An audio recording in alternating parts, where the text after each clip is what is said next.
మనిషి కష్టపడాలి. ఎందుకు కష్టపడాలో చెబుతాను విను.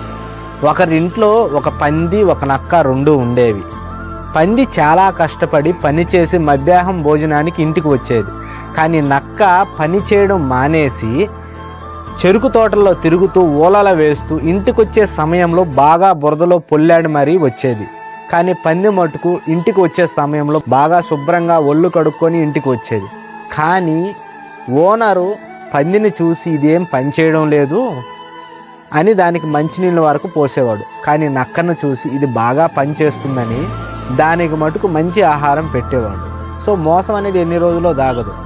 ఒకరోజు ఓనర్కి తెలిసింది, సో పంది చాలా కష్టపడి పని చేస్తుంది, నక్క మటుకు పని చేయడం లేదు, ఇంటికి వచ్చే సమయంలోనే బురదలో పొల్లాడి పని చేసినట్లు ఇంటికి వస్తుందని తెలుసుకోగలిగాడు.